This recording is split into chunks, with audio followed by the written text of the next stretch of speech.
네, 반갑습니다. GT영어 황인환입니다. 오늘은 여러분들께 상당히 중요한 수능의 3대 소재를 좀 소개시켜 드릴까 합니다.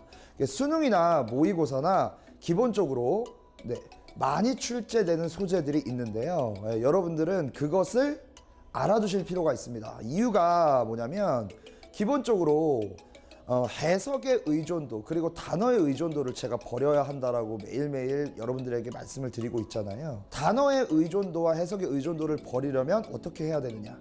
그렇죠. 주요 기출된 소재들 그리고 기본적으로 수능이 좋아하는 소재들을 체크를 하셔서 글의 전개를 기본적으로 미리 예상을 하시면 상당히 의존도를 버리실 수 있다. 단어와 해석의 의존도를 버리실 수 있다라는 개념입니다.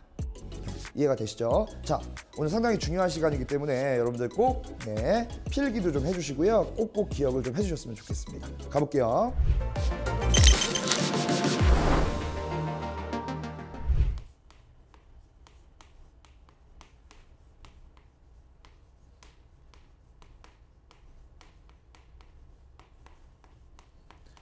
자, 수능의 3대 소재인데요. 기본적으로 이렇게 보시면 돼요. 첫 번째.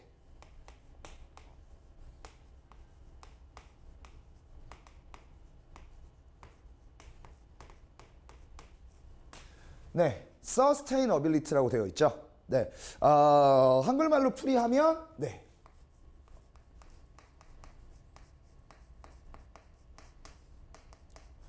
지속 가능성이라고 여러분들은 해석을 하실 겁니다. 기본적으로 지속 가능하다라는 단어를 우리가 교과서에서도 많이 봤을 거고요. 지금까지. 그리고 모의고사나 그리고 수능에서도 수능 기출에서도 많이 접해 보셨을 겁니다. 자, 그러면 얘가 갖는 의미는 어떤 것인가라는 거죠. 기본적으로 우리 인류는 혼자서 사는 동물이 아닙니다. 그렇죠. 우리가 흔히 사회적 동물이라고 하죠. 자, 무슨 말입니까? 공동체를 이루면서 그리고 조직을 이루면서 그리고 사회를 이루면서 지금까지 역사상 살아왔습니다. 됐습니까? 그렇다면 공동체를 이루고 조직을 이루는 것에 가장 큰 맹점이 무엇일까요? 네, 그렇습니다. 항상 분쟁이 일어나죠. 정치, 그리고 문화, 그리고 종교, 그리고 여러 가지 카테고리 속에서 사람들은 기본적으로 분쟁을 일으키며 살아갈 수밖에 없습니다. 분쟁을 일으키며 살아갈 수밖에 없습니다. 그렇죠. 그렇다면 기본적으로 이 분쟁을 어떻게 해결할 것인가가 상당히 중요한 포인트가 되겠죠. 마찬가지입니다. 수능도요. 바로 이 분쟁, 즉 문제점 제기와 해결책을 제시하는 패턴을 상당히 좋아하고 여러 번 출제를 하고 있다라는 것이죠. 됐습니까? 자, 좋습니다. 자, 그러면 분쟁이 일어납니다. 그러면 자연스럽게 해결책을 제시할 가능성이 상당히 많겠죠. 그런데 그 해결책이라고 하는 것이 단기적 해결책이 아닌 지속 가능한, 즉 영구적인 해결책이어야 한다라는 글 많이 보셨을 겁니다. 그렇죠. 지속 가능한 해결책이어야 된다라는 글을 여러분들이 상당히 많이 보셨을 겁니다. 됐습니까? 그래서 여러분들 특히 빈칸 문제라든지 아니면 주제 문제라든지 아니면 순서나 삽입 문제라든지 자, 이 패턴에서 기본적으로 sustain 또는 sustainability라는 단어가 나와주게 되면 여러분 해결책 부분이겠구나 라고 생각을 해주셔도 괜찮습니다.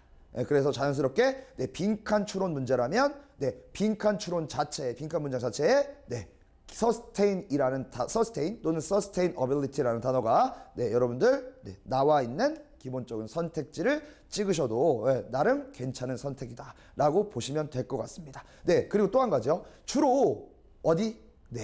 결론 부분에 있겠죠. 위쪽 부분에서는 여러 가지 분쟁이나 문제점을 제기할 것이고요. 그러면 이 분쟁이나 문제점을 해결할 수 있는 해결책을 제시하는 것이 일반적인 좋은 글의 특징이기 때문입니다. 자, 그런데 여기서 한 가지만 더 말씀을 좀 드릴게요. 만약에 예를 들어서 sustain이나 sustainability라는 단어, 그죠? 이 단어가 서론 부분에 등장하면 선생님 어떻게 합니까? 라는 질문이 있더라고요. 자, 만약에 서론 부분에 등장하면 여러분 감이 오십니까? 그렇습니다.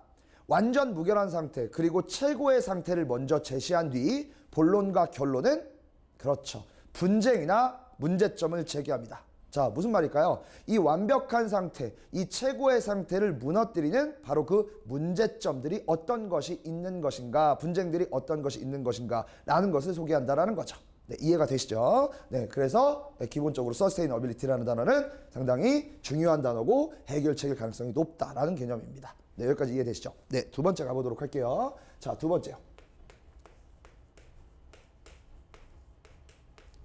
컨텍스트, 맥락이라는 단어가 나오면요. 네, 여러분들은 어떤 생각을 하셔야죠? 네, 제가 딱 정의를 내려드릴게요. 네, 바로 다르다, 같지 않다, 다르다 라는 생각을 먼저 머릿속에 사고하셔야 됩니다. 자, 이게 무슨 말이냐? 자, 이제부터 제가 설명을 드릴게요. 우리가 똑같은 팩트적인 사실에서도 기본적으로 생각하는 게 서로 다를 수 있습니다. 맞습니까? 그렇죠. 같은 상황임에도 불구하고요. 동양 사람이 생각하는 것, 서양 사람이 생각하는 것. 그렇죠. 일본 사람이 생각하는 것, 우리나라 사람이 생각하는 것. 다를 수 있습니다. 됐습니까? 자, 바로 그러한 포인트들이 다 맥락 관련 문제들이다라고 생각을 하시면 되겠습니다. 됐습니까? 뭐 이런 거 있잖아요. 뭐 어떤 한 가지 상황을 종교에 따라 다르게 생각한다. 그리고 인종에 따라 다르게 생각한다. 성별에 따라 다르게 생각한다.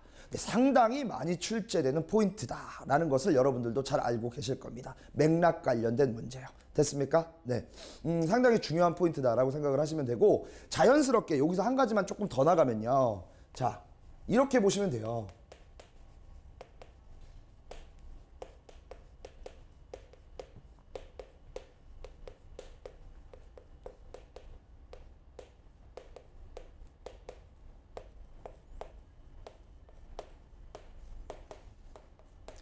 네, 제가 이 포인트를 조금 지적해 드리고 싶습니다.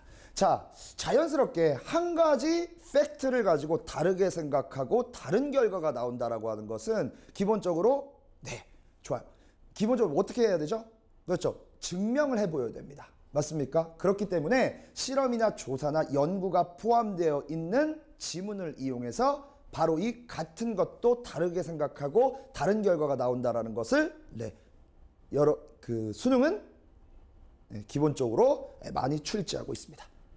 이해되시죠? 자, 맥락하면 다르다라는 생각을 꼭 알아두셔야 됩니다. 자, 세 번째요. 자, 세 번째인데요. 자, 제가 이렇게 정의를 내려보고 싶어요. 네, 뭘까요? 그렇습니다. 주관적인 것과 객관적인 것의 팽팽한 대립이 되겠습니다. 됐습니까? 자, 이것은 사실은 국어 영역에서 비문학 관련돼서 상당히 많이 출제되는 포인트이기도 한 것 같습니다. 그렇죠? 지문은 기본적으로 우리가 주관적이라고 생각하는 것과 객관적인 것이라고 생각하는 것의 팽팽한 대립 포인트를 상당히 수능이 좋아할 수밖에 없습니다. 자, 그렇다면 주관적인 것에 해당되는 범주의 단어들이 있겠죠. 그리고 객관적인 것을 표현하는 단어의 범주가 있을 겁니다. 자, 이제부터 제가 좀 소개를 시켜드릴게요.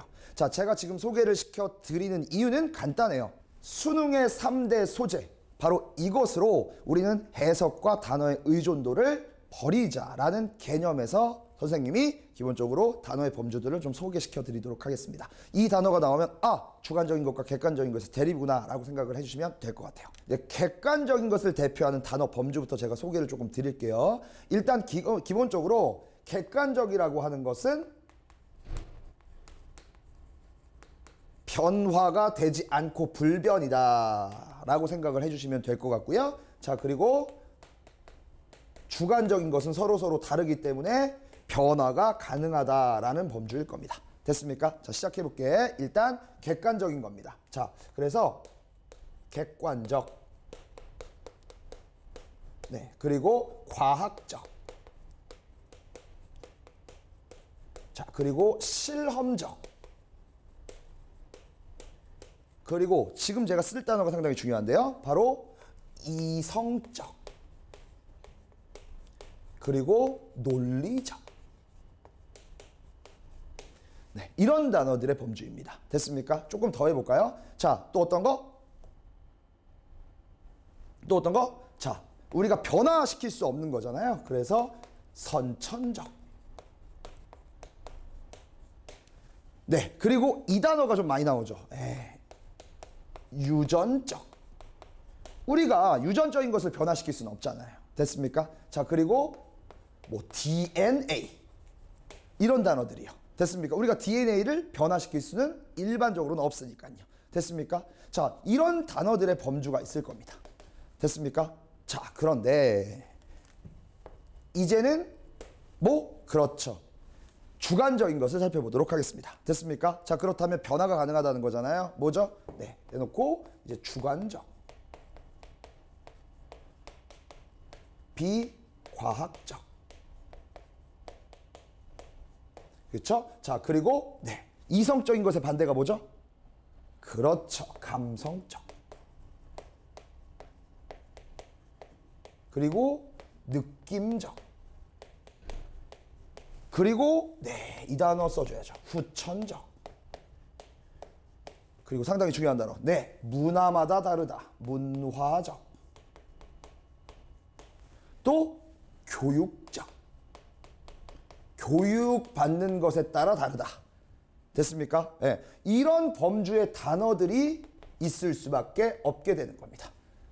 됐습니까? 이해되십니까? 자, 이러한 단어의 기본적인 뚜렷한 범주들로 주관적인 것과 객관적인 것을 팽팽하게 그렇죠, 대립시키고 있습니다. 자, 그런데 여기서 한 가지 팁을 더 드리자면 기본적으로 우리 일반적인 불특정 다수들은요, 이 두 가지 중에 어떤 게 좋다고 생각하죠? 그렇습니다. 객관적이고 과학적이고 실험적이고 이성적이고 논리적인 것이 기본적으로 더 타당하다라고 봅니다. 바로 이 문화적이고 교육적이고 주관적이고 비과학적인 것보다는. 됐습니까? 하지만 네, 기본적으로는요, 수능은 그렇지 않습니다. 수능은 기본적으로 이 주관적인 요소들의 범주에 편을 들어주는 경향이 일반적이다라고 생각하시면 됩니다. 됐습니까? 100%는 아니지만요, 네, 열의 8은 기본적으로 네, 바로 이 주관적인 요소에 편을 더 들어준다라고 생각하시면 되겠습니다. 자, 이제부터는 좀 지문을 좀 살펴보려고 하는데요. 네, 간단합니다. 작년 네, 연계교재에서 출제됐었던 걸 그대로 가져왔습니다. 네, 제가 가져온 이유는 수능의 3대 소재 중 네, 대표적인 네, 문제를 여러분들에게 소개시켜 드리기 위함입니다. 한번 볼까요? 네, 일단 빈칸 문제로 출제됐었고요. 좀 기네요. 자, 그런데 여러분들 단어와 해석에 의존해서 벗어나야 된다고 말씀드렸죠. 그렇죠. 자, 가볼게요. 그렇죠. 선생님이 좋아하는 단어가 나왔습니다. 뭐죠? 문화적이라는 단어가 나왔습니다. 그러면 여러분들은 해석을 하려고 노력을 하지 마세요. 해석이 중요한 것은 아닙니다. 여러분. 네. 여러분, 역쪽 볼까요? 문화적이라는 단어가 나왔습니다. 맞나요? 네, 문화적이라는 단어가 나왔어요. 그렇죠. 그러면 기본적으로 주관적인 것과 객관적인 것의 대립이 아닐까라는 생각을 가지셔야 하고, 그리고 여기서 한 가지만 더 팁을 드릴게요. 잘 보세요, 여러분들. 이치상 주관적인 것과 객관적인 것의 대립일 때 기본적으로 이 다르다, 갑자기 2번으로 올라갈게요. 컨텍스트, 다르다, 맥락, 이것과 관련된 3번의 내용은 어떤 것일까요? 그렇죠. 바로 이 주관적인 요소와 이 2번적인 요소는 어쩔 수 없이 같은 맥락일 수밖에 없고 결을 같이 할 수밖에 없습니다. 됐습니까? 일단 이것을 꼭 알아두셨으면 좋겠고요. 자, 여러분 여기 보이십니까? 네, 컨텍스트라는 단어가 네, 등장하고 있죠. 자, 그럼 느낌이 오셔야 됩니다. 문화마다 다르다. 됐습니까? 네, 이렇게 여러분들은 기본적으로 생각을 그리고 사고를 하셔야 됩니다. 됐습니까? 그럼 조금만 읽어볼게요. 문화적인 차이가 있대요. 에이, 벌써 보세요. 차이가 있죠. 그죠? 서로 다르답니다. 그죠? 주관적인 요소가 포함되어 있다는 거죠. 자, 뭐에 있어서? 세계관에 있어서. 우리가 세계를 어떻게 바라보는지가 문화마다 다 다르다고 하는 거예요. 자, 바로 그것은 반영합니다. 뭐를요? 적응을 반영하는데 어떤 적응이냐면, 자, 이렇게 꾸며주겠죠. 자, 다른 문화적인 그룹이 뭐 발전시켰던 적응과 관련이 있대요. 됐습니까? 자, 뭐 하기 위해서? 네, 선생님은 그 결과라고 해석하는 거 잘 알고 계실 거예요. 그죠? 자, 그 결과, 자, 핸들. 뭐예요? 다룰 수 있습니다. 문제를 다룰 수 있대요. 특정한 문제를. 그 문화권에 속하는 개개인이 뭐 하는 거야? 그렇죠. 직면하게 되는 문제를 뭐 할 수 있다? 해결할 수 있게 된답니다. 됐습니까? 자, 그러면 다시 해볼게. 문화마다 뭐가 세계관이 다르다. 자, 바로 그 다른 세계관은 사실 적응과 관련이 있다. 어떤 적응? 문화마다 그룹들이 만들어낸 적응과 관련이 있다. 자, 그러면 그렇게 적응을 하게 되면 어떻게 된다? 그들이 직면하는 특별한 문제를 해결할 수 있다. 문제를 해결할 수 있으면 좋은 거니까요. 됐습니까? 그렇게 보시면 돼요. 자, 같은 맥락이라고 같은 맥락인지 한번 보도록 하겠습니다. 가볼게. 자, 여기 한번 읽어볼게요. 똑같은 말인지. 고대 중국의 뭐야?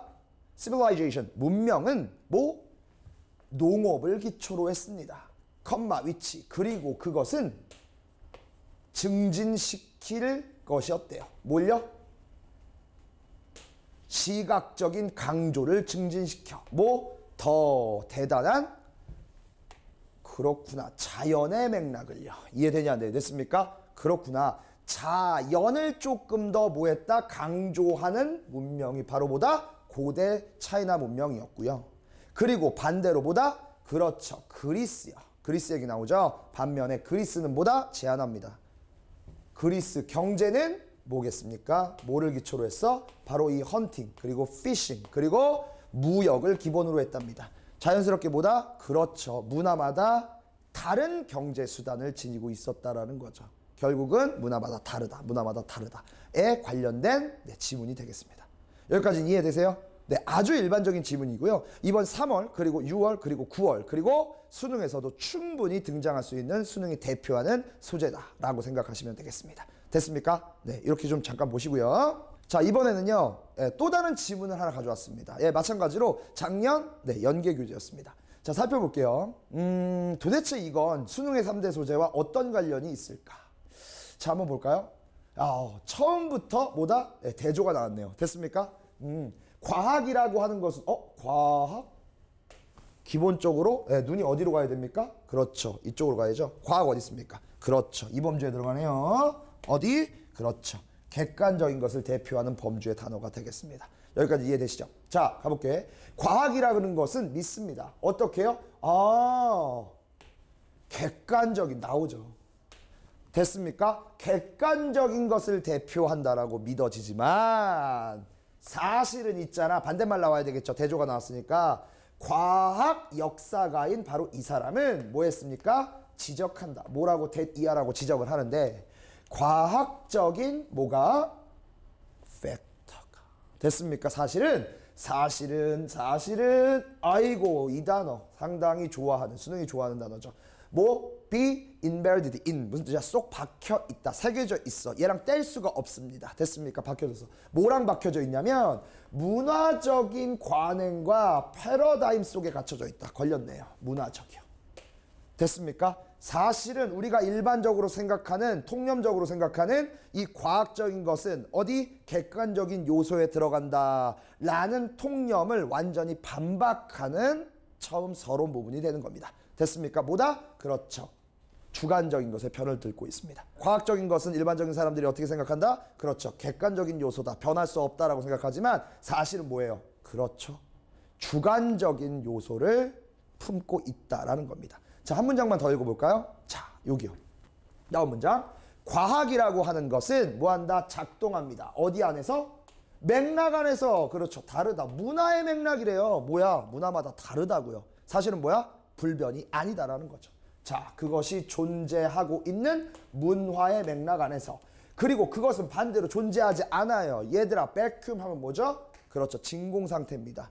여타의 다른 것이 아닌 하나의 물질로만 꽉 차여져 있는 진공 상태. 어떤 진공 상태? 순수하게 독립적인 바로 객관적인 요소가 퍼져 있는 바로 이 진공 상태에서는 존재하지 못한다. 그렇죠. 여러분 잘 보세요.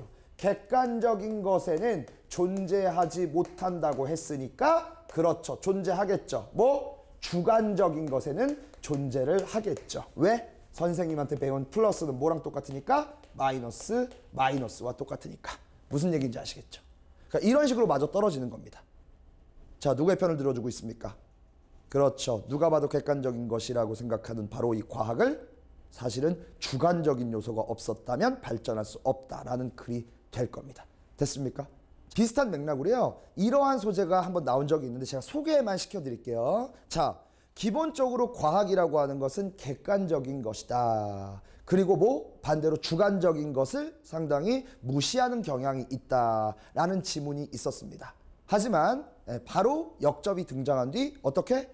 그렇죠. 사실은 과학적인 것은 주관적인 요소가 없었다면 존재할 수도 그리고 발전할 수도 없었을 것이다 라는 지문이 등장한 적이 있습니다. 바로 가설을 예를 들었습니다.